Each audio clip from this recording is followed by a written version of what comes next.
Capítulo 20. Disciplina razoável. Deus nos dá várias razões para disciplinarmos os filhos, e Ele também nos adverte sobre alguns dos inimigos da boa disciplina. 1 Crônicas 16:28 afirma que tudo o que fizermos deve ser para a glória de Deus.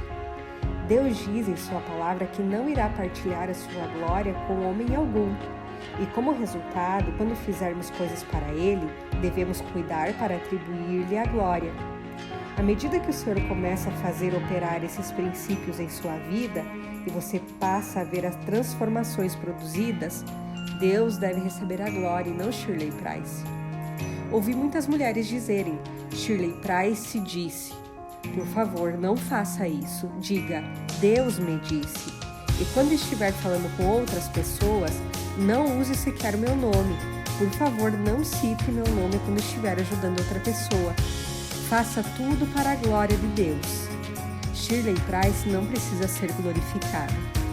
Uma amiga me contou certa vez que seu marido fizera o seguinte comentário: Sabe, querida, se você prestasse tanta atenção ao que Deus diz como presta ao que Shirley Price diz, é justamente disso que estou falando. Renda glória a Deus. Contaram-me que existe na Alemanha uma lâmpada que foi feita à mão e no pedestal está escrito: feita por Hans Smith para a glória do Deus Altíssimo. Este homem fez uma lâmpada para a glória de Deus. Em um velho cemitério na Nova Inglaterra, encontrei um epitáfio em um túmulo. Durante 42 anos, ele consertou sapatos para a glória de Deus. Você pode imaginar ter consertado simples sapatos velhos, mas de forma tal que as pessoas podiam olhá-los e exclamar: Ele os fez para a glória de Deus. Deus lhe deu algo precioso para moldar, seu filho. Se você agir segundo a orientação dele, poderá afirmar futuramente: Eu o fiz para a glória do Deus Altíssimo. Eu não posso pensar num epitáfio melhor para uma pessoa do que esse. Criou seus filhos para a glória de Deus Altíssimo. Deus irá abençoá-la e honrá-la, e a elevará a alturas que você jamais pensou poder alcançar, se fizer tudo por meio dele. Recordando, disciplinar nossos filhos é uma das coisas mais difíceis que fazemos. Existem várias maneiras de se disciplinar os filhos, para que eles compreendam o que estamos querendo transmitir. Algumas vezes corrigimos as crianças, outras nós as censuramos, e outras ainda fazemos uso da vara. Vamos fazer um retrospecto de algumas das coisas que já falamos, a fim de gravá-las melhor. A vara tem na Bíblia vários significados, e um deles é o cetro do rei. É o símbolo de sua autoridade sobre seus filhos. Deus lhe dá essa autoridade e não permita que homem algum a tome. Se você disciplinar em amor, como Deus quer, você tem autoridade para usar essa vara na vida de seu filho. O sentimentalismo, e não o amor, retira a vara da criança. O amor de Deus diz: use-a, pois quando você faz isso, mostra à criança que se preocupa com ela. Nos últimos dias, cada homem fará aquilo que considera reto aos seus próprios olhos. Já estamos vendo isso muito claramente hoje. Como pais cristãos, Deus nos deu a responsabilidade de ensinar os filhos a fazerem aquilo que Ele quer. Essa educação servirá de fortaleza para eles nos dias difíceis que virão. Creio firmemente que nós, como pais, devemos reconhecer que na verdadeira disciplina santa está a maior força de nossos filhos. Ela os fará atravessar tudo que Deus pedir que atravessem. A disciplina em sua própria vida prova isso. Quando você usa a vara, está então mostrando a seus filhos que se preocupa muito com o que possa acontecer-lhes. Quero repetir novamente que não penso que a vara deve ser usada como uma extensão de seu braço. Você nem sempre precisa usar a vara, pois há outras maneiras de disciplinar, especialmente quando as crianças crescem. Se você fez uso adequado da vara quando eram crianças, as outras espécies de disciplina serão então eficazes mais tarde. Mas se você já se imaginou tentando argumentar com uma criança de 2 anos, tentando explicar-lhe a razão que não pode fazer algo, é absolutamente impossível. A única regra que eles podem entender é o fato de que se fizerem algo errado, haverá uma consequência. e essa consequência é a vara. Quanto mais cedo você começar a educar seu filho dessa forma, tanto mais cedo irá poder controlá-lo. Deus honrará o objetivo correto na disciplina. Recapitule os últimos capítulos e pense em alguma das coisas de que falamos. Ore então para que Deus lhe dê a coragem, o amor e a sabedoria dele, para que você possa educar seu filho como ele precisa ser educado. Deus vai honrar esse alvo. Quando cometer um erro, não fique pensando que arruinou a vida de seu filho. De fato, você pode passar anos cometendo erros sem arruinar seu filho, se mantiver os olhos no alvo. A vara deve ser o último recurso quando as crianças estiverem um pouco maiores. Quando a criança passa dos 10 anos, está na hora de aposentá-la. Mas algumas vezes isso não é possível e você deve então pedir a sabedoria a Deus para saber quando deve usá-la, pois Ele está ansioso para ensiná-la como Ele quer que as coisas sejam feitas em sua casa. Lembre-se também, a sua casa é diferente de qualquer outra e seus filhos também. Cada um tem a sua própria e única personalidade, dada e desenvolvida por Deus. Certa noite, quando eu estava sofrendo muito, clamei: Senhor, como isso se enquadra em teu amor? E Ele me respondeu: meu amor foi feito sob medida para você. Ele se ajusta nas horas de dor e nas horas de felicidade. Ele se ajusta em todos os lugares, pois foi feito sob medida. Quer aceitar isso por mim? Foi então fácil de responder: sim, Senhor, eu o aceito. O Senhor fez sob medida de que preciso em minha vida. Ele permitiu a dor com um propósito. Deus vai capacitá-la também a usar uma disciplina feita sob medida para seus filhos. Você terá problemas se começar a perguntar aos vizinhos como eles agem. Obtenha conselhos bons e santos e dependa da palavra de Deus. Ele lhe mostrará, irá ensiná-lo. Suas maiores dificuldades estarão ligadas à palavra preguiça. Você não quer ter o trabalho de descobrir o que Deus tem a dizer. Será preciso que separe algum tempo durante o dia para ficar sozinha com Deus. Isso significa que terá de desistir de algo que talvez prefira fazer, a fim de poder dirigir-se ao único que poderá ajudá-la.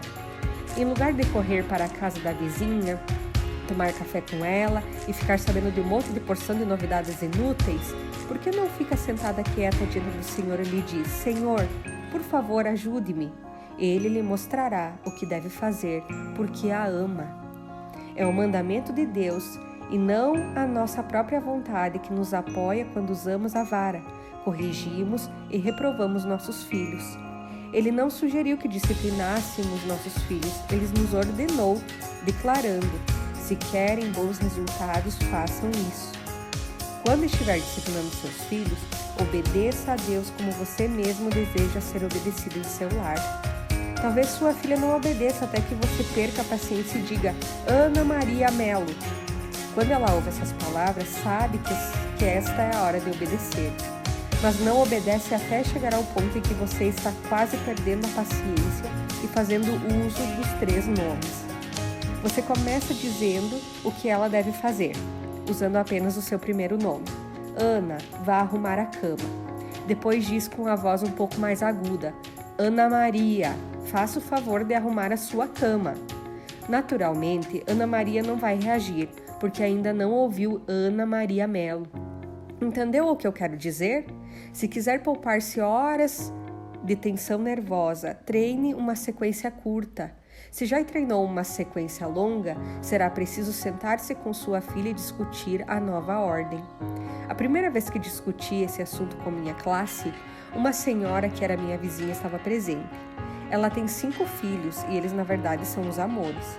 Ela me contou que, quando entendeu perfeitamente a ideia de educar os filhos em uma sequência curta de ordens, sentou todos no sofá, em fila. Disse-lhes então: muito bem, quero contar-lhes algo. Mamãe vem agindo errado há muitos anos. Foi uma tolice minha, mas eu não tinha aprendido coisa melhor. Mas agora a Bíblia me ensinou alguma das coisas erradas que eu estava fazendo e quero que saiba que vamos ter um sistema diferente nesta casa de hoje em diante. Ela estava com uma vara na mão, mostrou-as às crianças e disse: quero apresentar-lhes esta vara. Ela vai ser usada de hoje em diante nos casos de desobediência direta. e me contou que os 5 filhos ficaram ali a olhá-la incrédulos. Ela falou tudo o que tinha planejado e terminou. Agora que lhes disse tudo o que vou fazer e como agiremos daqui por diante, quero que saibam que estou muito arrependida de ter falhado com vocês até hoje. Estabeleça e reforce sua própria sequência de obediência. Veja bem, temos de aceitar a culpa por fazer as coisas de modo errado no princípio, porque nossos filhos não estão errados, nós é que estamos. Desculpamo-nos então com eles. Estou triste por não ter compreendido antes que estava agindo erradamente. Será então uma experiência válida e saudável agir de acordo com a sequência que você vem usando. Diga: eu sei que começo a gritar com vocês e continuo gritando. E sei que chegaram ao ponto de não me escutarem até que eu diga seu nome completo. Mas esse não vai mais ser o nosso sistema. Você precisará de grande força de vontade para agir desse modo. Explica aos filhos a sequência que resolveu usar. Poderia ser a seguinte: advertir da primeira vez e, se não obedecerem, usar a vara. Pense nas horas de gritos e berros e tensão nervosa que poderá poupar.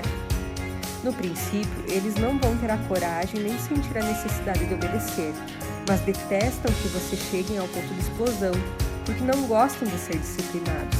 Nenhuma disciplina é agradável na hora de sua aplicação, mas depois produz o fruto pacífico da justiça, que são por ela educados. Hebreus 12:11. E eles sabem disso, assim como você. Prometa então a si mesma que vai decidir qual é a sequência de obediência que será melhor para você. Talvez você ache que deva fazer 2 avisos. Muito bem, este é o aviso número 1. E assim por diante. De qualquer forma, estude com cuidado qual a forma a seguir. Você deixará seus filhos bem mais aliviados se treiná-los numa sequência curta de obediência. Em 1 Samuel, lemos que os filhos de Eli eram maus. Deus lhe disse que deveria tomar providências a esse respeito, mas a Bíblia diz: e ele os não repreendeu. Ele dava mais importância aos filhos do que a Deus. Se não exigirmos que os filhos obedeçam, estaremos dando importância ao seu egoísmo mais do que a Deus, e o Senhor não vai nos abençoar. Eli sofreu as terríveis consequências do seu erro. Deus quer que você eduque seus filhos para sua honra e glória. Quero dar a você alguns pontos relativos à disciplina, apresentados por um homem muito sábio de nome Henry Brandt. Ele escreveu um livro chamado Um Lar Feliz com Disciplina. E nele afirma que a boa disciplina exige a convicção do adulto. Não podemos permitir que os filhos estabeleçam as regras da casa. Eles não têm a inteligência necessária, independente do que dizem as filosofias modernas. O lar em que a criança impera é infeliz. O lar feliz exige a convicção do adulto. O autor salienta que toda criança tem o direito de esperar que seus pais saibam mais do que ela, que ele lhes mostre o caminho. Os pais devem ser os líderes. Quando falhamos em relação aos nossos filhos, nosso fracasso é completo. Este é o caminho, ande por ele. Deve ser a seta indicadora em seu lar. Estabeleça os limites e reforce-os. O Dr. Brandt também diz que a boa disciplina envolve limites, porque, quando 2 vidas se cruzam, são necessárias restrições para relacionamentos saudáveis. Não creio que devamos permitir que os filhos briguem. As crianças se habituam a isso porque permitimos. Eu já disse, onde há irmãos, há brigas. Isso é verdade, porque 2 vidas se cruzam. Mas ouça, devemos estabelecer os limites para os filhos. Você pode ir até aqui, mas não pode passar deste ponto. Devemos exigir limites, a fim de que cada um seja suficientemente disciplinado para manter um bom relacionamento na família. Como tratar as crianças que estão sempre brigando uma com as outras? Peça a Deus para ajudá-la. Algumas vezes ciúmes provocam brigas. À medida que as crianças estão procurando enquadrar-se no lar, algumas vezes brigam entre si. Existem inúmeras razões. Devemos pedir então a Deus que nos mostre as causas. A seguir, use o seu bom senso. Seus filhos estão brigando por sentirem fome? Muitas brigas foram interrompidas no meio porque a mãe interferiu dizendo: Querem tomar leite com bolacha? Desvie a atenção deles da briga e satisfaça sua fome. Outras vezes elas brigam porque estão cansadas. As crianças que estão cansadas precisam ficar separadas, a fim de recuperarem as energias perdidas. Procure sentir as necessidades de seus filhos, e quando perceber que estão cansados, faça com que vão para o quarto, não como castigo, mas simplesmente para lerem um livro, colorirem alguns desenhos, ou fazer algo que possam mostrar depois a você. O fato de separar as crianças quando elas estão cansadas elimina grande parte das brigas no lar. As crianças também têm direitos no lar. Não permita que seus filhos invadam o território uns dos outros. Cada um deles deve ter o privilégio de ser uma entidade em separado, um indivíduo. Os pais muitas vezes permitem que os mais velhos mandem nos mais novos. Bem, isso acontece independente da nossa vontade. Mas se você não tomar cuidado, vai perceber logo que a mais velha é sempre a que vai querer fazer o papel de mãe do lar.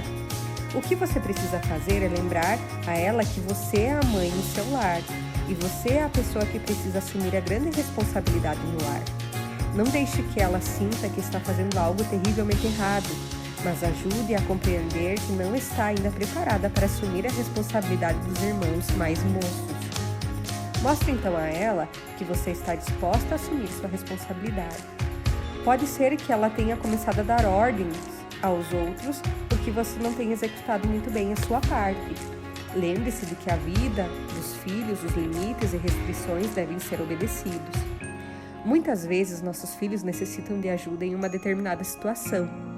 Nós frequentemente punimos os filhos quando deveríamos ajudá-los. Não compreendemos que eles não têm a capacidade de resolver sozinhos certas situações em que se encontram e precisam de ajuda de um adulto. Precisamos, porém, tomar cuidado, a fim de não intervir em problemas que estão sendo usados em sua vida como processos de ensino. Observe a situação e veja se está completamente fora de controle antes de interferir. Algumas vezes é preciso tirá-los da situação. Diga apenas, venha, vamos entrar um pouco. É claro que você deve logo pensar em algo que ele possa fazer dentro de casa. Algumas vezes seus filhos parecem mais velhos do que realmente são. É triste ver uma criança de 2 anos num corpo de 4 anos. Sabe por quê? Porque nos inclinamos a esperar que essa criança haja como se tivesse 4 anos. Mas ela não tem 4 anos, tem só 2 anos e não pode resolver a situação. Ela pode ser bastante grande para brincar com as crianças de 4 anos, mas não tem suficiente maturidade para enfrentar situações que surgem nas brincadeiras dos mais velhos. Quando você vê a frustração e a perda de controle na vida dessa pobrezinha de 2 anos, que está tentando agir como se estivesse 4, tome-a simplesmente no colo e remova-a da situação por algum tempo. Você está ajudando a criança a fazer isso. Observe se um problema físico impede a obediência. Seus filhos podem precisar de ajuda física. Algumas vezes esperamos que façam coisas que estão acima da sua capacidade física. Lembra-se do exemplo que dei? Uma criança de 2 a 3 anos não pode receber somente instruções verbais. Esvazie o cesto de lixo. Não saberá exatamente o que você quer dizer com isso. Portanto, quando ela tiver idade suficiente para esvaziar o seu próprio cesto de lixo, vá com ela e mostre como se faz. Veja, é assim.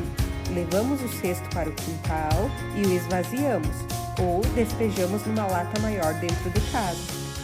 Minha filha contou-me que seu filhinho de 5 anos tinha como obrigação esvaziar o cesto da cozinha todas as noites. Ela foi à garagem certo dia e a lata grande estava cheia até a boca, com uma porção de lixo em volta. Seu primeiro impulso foi pensar que o filho tinha desobedecido, deixando o lixo do lado de fora, mas percebeu que o menino não tinha capacidade para achar a solução sozinho. Como poderia colocar o lixo dentro da lata se ela estava cheia? Sugeriu então a ele que pusesse uma lata de lixo vazia ao lado da primeira. É tão simples, mas às vezes a gente não percebe e age injustamente. Frequentemente insistimos para que os filhos façam coisas que estão além de suas forças, num sentido físico. Precisamos estar sempre atentas quanto a isso. Não é porque uma criança faz 6, 7 ou 8 anos que fica de repente sabendo tudo o que achamos que deve saber. Precisamos continuar observando e não insistir para que faça algo além da sua capacidade.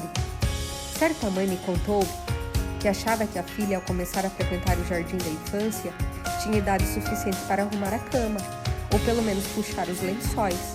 Concordei. Ela não poderá fazer um trabalho 100%, mas pelo menos vai começar a aprender. Ela, porém, me contou que a coisa mais difícil que já fez na vida foi obrigar a filha a arrumar a cama. Então, de repente, ela percebeu que a menina era a mais baixinha de todos. Apesar de estar no jardim de infância, não tinha a mesma altura que a irmã mais velha, e os irmãos tinham na mesma idade. E ela resolveu pôr o assunto de lado até que a menina tivesse a altura necessária para executar a tarefa. Parece muito simples, não é? E você pode dizer, por que ela não viu isso antes? Porque nós, mães, estamos em meio a uma floresta e muitas vezes não podemos ver as nossas árvores. Não percebemos as coisas que deixamos de fazer em nossa família. Ela precisa de nossa ajuda. Aplicação pessoal. 1. Procure deixar bem claro na mente de seus filhos o que eles podem e o que não podem fazer. Estabeleça limites e certifique-se de que eles o compreenderam. 2. Dê tarefas a seus filhos, de acordo com a idade de cada um. Por exemplo, levar o lixo para fora, varrer, lavar a louça, arrumar a cama, regar as plantas, tirar o pó, pôr a mesa, etc. Faça-os sentir que você realmente precisa deles.